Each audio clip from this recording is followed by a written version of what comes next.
بسم الله الحمد لله والصلاة والسلام على سيدنا ومولانا رسول الله صلى الله عليه وسلم وبعد. Mes frères et mes sœurs, on va reprendre Inch'Allah Ta'ala wa bi'idnillah le sujet des zuhri. On va parler plus précisément sur les zuhri, le monde spirituel, la spiritualité, la lumière, le pouvoir, le degré spirituel, l'activation de la zuhriya, de pouvoir, tous ces sujets bi'idnillahi ta'ala. À savoir que nous, on parle de tout ce qui est dhikr, invocation, nettoyage, la protection, les choses qui vous rapprochent d'Allah, qui vous donnent plus de savoir, qui vous permet d'avoir la science divine et savoir qui vous êtes, pourquoi vous avez tout ça, pourquoi vous vivez cette vie qui est un peu spéciale, pourquoi vous avez tout ce savoir et toutes ces qualités, toutes ces capacités. Aussi, ça va vous permettre, Inch'Allah Ta'ala, pour s'auto-soigner et faire un diagnostic qui vous permet de savoir vous avez quel type d'énergie et quel type de zuhriya. Vous ne serez pas à l'obligation de contacter quelqu'un et leur raconter votre histoire pour qu'il vous dise à la fin vous êtes zuhri malaki, zuhri du sang, zuhri du cœur, etc. Pourquoi je vous dis ça? Parce que, comme vous le savez, il y a beaucoup des zuhri, ils ont des signes physiques, mais ils n'ont aucune relation avec le monde spirituel. Donc maintenant, on va parler plus précisément sur les caractéristiques spirituelles. Le moment où vous allez vous identifier que vous êtes vraiment un zuhri, un vrai zuhri, qui a une énergie, il a hérité une lumière, Allah il lui a donné un baraka, un trésor. Comment protéger ce que Allah m'a donné? Comment augmenter la lumière, augmenter cette baraka et l'activer pour que je puisse soit bénéficier moi-même de cette baraka ou bien de la partager, travailler avec dans le domaine. Parce qu'il y a ceux qui ont la baraka d'intelligence, la vision, la main de guérison, l'amsa shifaiya. Chacun est là une énergie, un baraka bien spécifique. Donc cette baraka, généralement, il est recherché par les djinns et les shayatines. Parce que vous avez un trésor, vous avez une énergie. C'est normal, il y a les voleurs des énergies. Comme il y a des voleurs d'énergie sur les êtres humains, on le trouve aussi chez les djinns. Et surtout, il y a les voleurs de la zuhriya sur les djinns et les shayatines. Il possède le corps, il prend l'énergie qu'il a, que ce soit l'énergie d'intelligence, de la beauté, de la richesse, des facilités, d'intelligence ou autre.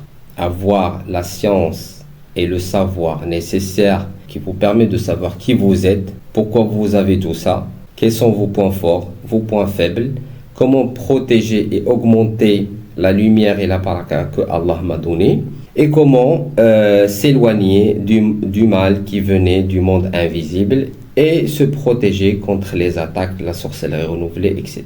Donc c'est ça l'objectif et les sujets sur lesquels on va parler, Inch'Allah Ta'ala. Alors si on veut parler d'une manière générale sur les zuhri. Les zuhri, on peut trouver trois catégories. Le premier type, ce sont les zuhri qui sont enchaînés, ménotés, qui sont toujours dans l'étape de mal occulte. L'étape de mal occulte.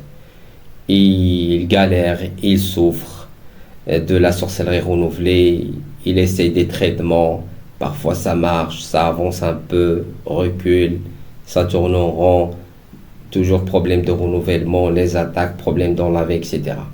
De temps en temps, ils voyaient des petites ouvertures, mais après, il y aura toujours des renouvellements qui vous remet à nouveau à zéro et ainsi de suite.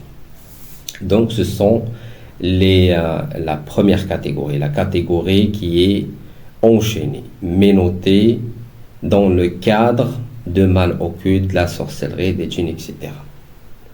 Parce que les djinns, ils vous connaissent mieux que vous.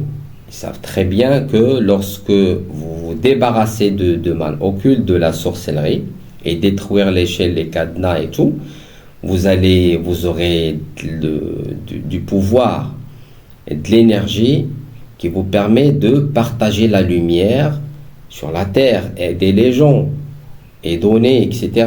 Donc ça, Ça c'est comme que vous êtes contre le programme du monde ténébreux. Donc le monde qui travaille pour augmenter le mal sur la terre, il y a le monde qui travaille pour augmenter la lumière, le bien, l'amour sur la terre.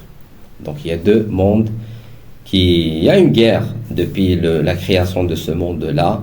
Il restait jusqu'à la fin du monde. Les Zuhri, ce sont les soldats dans cette guerre. Ça, c'est une règle, il faut l'apprendre. Les Zuhri, ce sont les soldats de cette guerre. Ça veut dire que quelqu'un qui est normal, il vit sa vie normale. Il connaît rien de tout ça. Il connaît rien de tout ça. Il croit même pas aux djinns, ni les esprits, ni les énergies, ni rien du tout. Il n'a aucun rapport, aucune liaison avec le monde spirituel. D'accord? Ça, ce sont les gens, voilà, qui sont terrestres. Ils vivent sur la terre, rattachés sur la dunya, le désir, les plaisirs, etc. Donc ça, c'est à part. Et ça peut être des gens, des musulmans, des chrétiens, bouddhistes, d'autres traditions, sans problème. Donc on parle d'une manière générale, sans prendre en considération la religion. On trouve les Zuhri. Les Zuhri, ce sont des gens qui ont des caractéristiques spirituelles. Ça veut dire son âme, il est connecté au monde. Ça veut dire le Zuhri, il a deux côtés. Le côté humain, qui est lié avec le monde matériel, et le côté spirituel, qui est lié au monde spirituel. Ça veut dire, lui, c'est comme l'intermédiaire. Il peut aussi vivre le monde matériel et le monde spirituel. C'est ce qui lui permet d'avoir de la science en même temps du monde réel et le monde spirituel. D'accord? Il voit que parfois des blocages, c'est lié au monde spirituel. Il a tel ou tel problème parce qu'il a reçu des attaques. Il a telle ou telle facilité parce qu'il a fait des dhikr de dua, il a fait umrah, il a fait sadaqa. À cause de ça, il a eu cette facilité.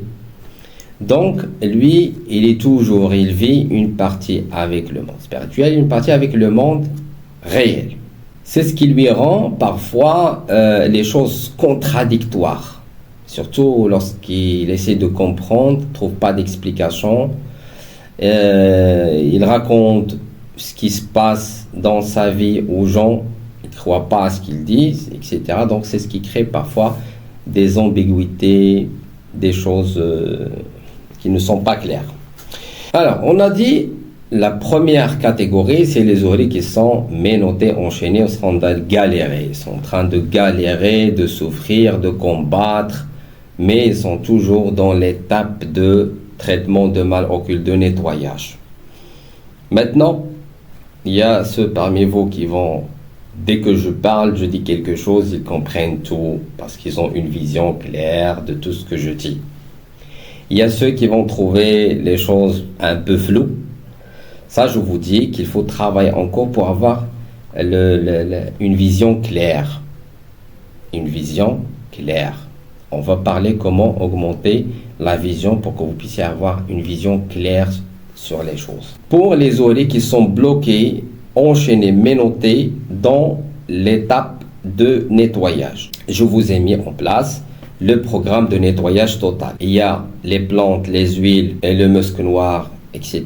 Je vous ai montré comment utiliser tout ça pour se débarrasser, nettoyer le corps. Vous avez les symptômes au niveau du ventre, vous avez le pack de nettoyage du ventre. Il vous reste encore quelque chose, il y a les feuilles couranisées. Et je vous ai montré comment bien utiliser les feuilles couranisées, que ce soit pour le lavage, à boire, manger les huiles, le massage, etc. Et aussi, vous avez le nettoyage des djinns amoureux à travers le pack de purification de djinns amoureux. Avec les dhikr de protection, les dhikr comment détruire les nœuds, apprendre les invocations de protection et travailler. Donc, ce sont les outils du travail. Et comme la médecine, lorsque quelqu'un il est malade, contacte le médecin et lui donne une ordonnance. L'ordonnance, il y a des médicaments. Il faut prendre 3 comprimés de ça, un de ça, s'éloigner de tel ou tel légumes, fruits, etc. Tu manges que ça, etc. Donc, c'est un programme qu'il faut suivre. Ça veut dire il y a des choses à apprendre, les médicaments et les précautions. Si tu prends ce médicament pour qu'il donne l'effet, il faut s'éloigner de ça. C'est comme ça. Donc, on vous donne un programme de nettoyage, les huiles, les plantes pour le lavage, le massage, le musc noir, la protection, les dhikr, etc. Et tous les ruqya à écouter chaque jour et suivre les précautions qu'on vous donne.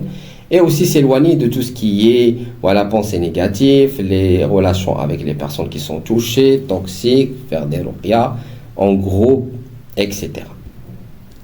Donc c'est comme ça, vous travaillez pour dépasser l'étape de nettoyage et arriver au nettoyage total. Quand vous suivez ce programme, l'avantage c'est quoi? C'est que vous allez comprendre qui vous êtes et quelles sont vos qualités et quelles sont les choses qui renforcent votre âme et quelles sont les choses qui vous affaiblissent. Vous êtes la personne la mieux placée pour savoir ce qui se passe dans votre corps. Par exemple, vous allez sentir que quand vous faites le massage, vous vous sentez bien, soulagé, légère. Tu dis bien, très bien, le massage, je dois le faire chaque jour.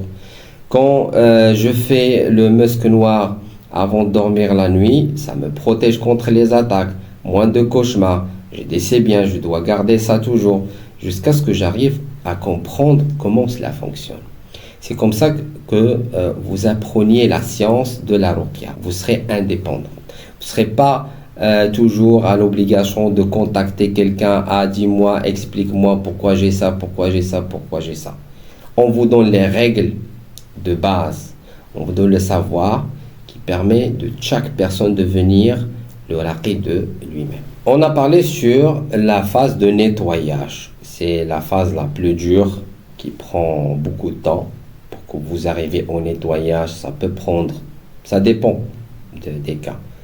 À partir de 3 mois, 6 mois, 1 an. Si vous continuez, vous restez, parce que c'est un combat entre vous et les djinns autour de vous.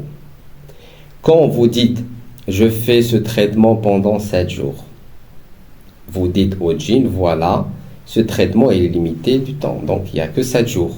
Vous montrez votre intention au djinn. Ça veut dire, lui, qu'est-ce qu'il va faire? Peut-être, il va vous laisser 7 jours, il va aller ailleurs, si c'est une possession.